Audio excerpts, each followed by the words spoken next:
Very warm greetings to all my dear students. Here I am again going to present another series of videos on the chapter Economic Reforms since 1991. It is Unit 2 of Indian Economic Development. It is a very important topic, and up to this is the syllabus for term 1. Means economic reforms since 1991. Up to this chapter is the syllabus for term 1 from Indian economic development. We have already discussed Indian economy on the eve of independence, Indian conditions or Indian economy between 1950 to 1990. Now another series, another reforms, another stage of economic development that India has adopted in the year 1991. We will learn this concept, learn this chapter in various parts. We will first focus on the concept of Indian economy, why it was the need of economic reforms.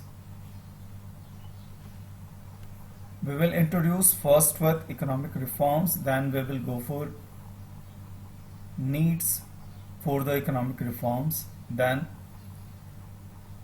expectations of international lenders. Lenders means those who are going to provide us credits, those who are going to help us in our revival. What were the reasons why we were depending on international lenders?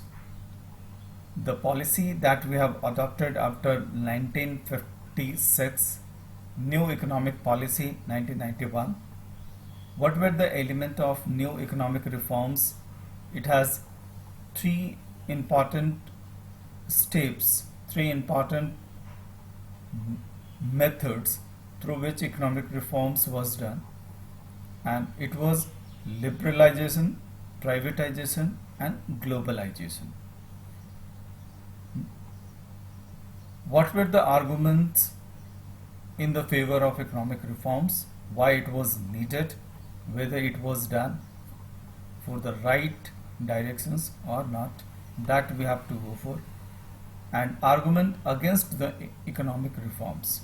So let us first start with introduction of economic reforms. What do you mean by economic reforms? Economic reforms are the long-term dynamic combination of policies and programs for the speedy growth, efficiency in production and make a competitive environment. In 1991, India faced crisis in their balance of payment, which led to the introduction of economic reforms in the country. Economic crisis comprised of India's external debt, means loan, where Indian government was not able to make repayment on its borrowing from abroad. Essential goods prices rose sharply,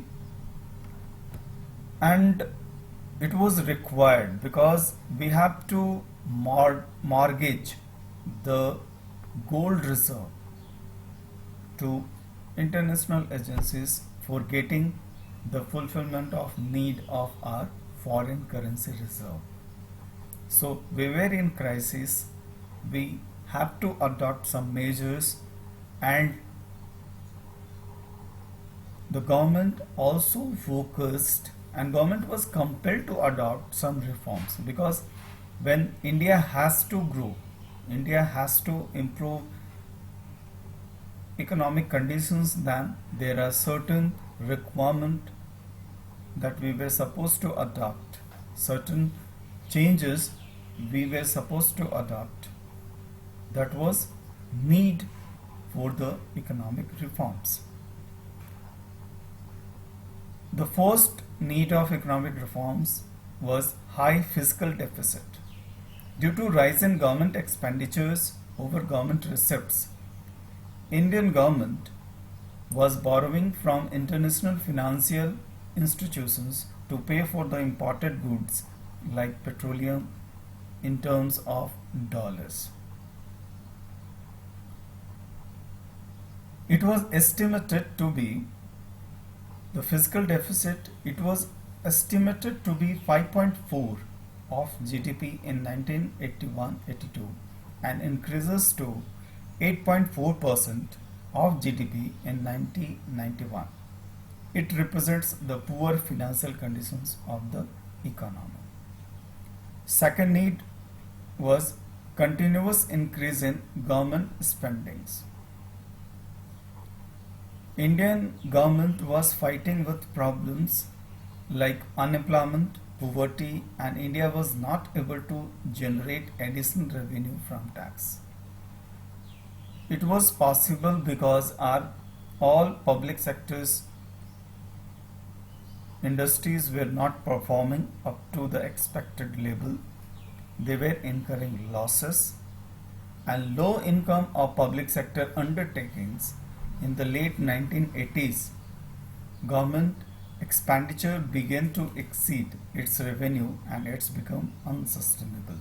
Means at that time it was realized by the government that the public sector units are not performing productively, they are not generating profits, and in order to operate them there is a need of lot of investment, and investing in these type of industries is simply waste because the revenue that government were expected to get was less and expenditure was more. Another reason of economic reforms was price rise. Many essential commodities become expensive. India's import grew larger than its exports. It was a time when to get a mobile connection, to get a mobile connections from BSNL, actually mobile was not there, it was landline at that time, and for getting a landline connections people have to wait for at least 5 years. Can you imagine? Now it becomes very easy for us to order cylinders through online, through SMS or by calling. But it was a time when getting a new connection needs a waiting period of at least 5 to 6 years. So another reason was insufficient foreign exchange reserves.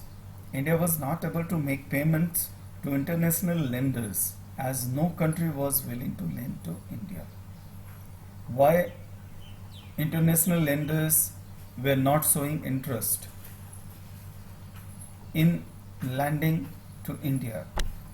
The reason was the economic conditions of India was not good, and at that time India had to struggle in order to produce, in order to expand, in order to grow. So all these regions made India to approach the World Bank and another international monetary agency, IMF, to take a loan of $7 billion to manage it. And in order to get this loan, government has to mortgage the gold reserve that we were having in our country. Why it was done? Because there were some expectations of international lenders. When international lender lend any money to any country, the international agencies like the World Bank and the IMF had the following expectations from India. India should liberalize. India should open up its economy by removing restrictions on the private sectors. Government role should be reduced. Removal of trade restrictions between India and other countries. So all were the expectations of India.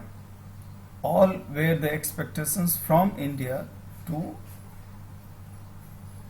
get improved conditions for Indian economy, and that World Bank and IMF were expecting that India should have to focus on improvement, changes in its approach and working of economy. So that was for first video.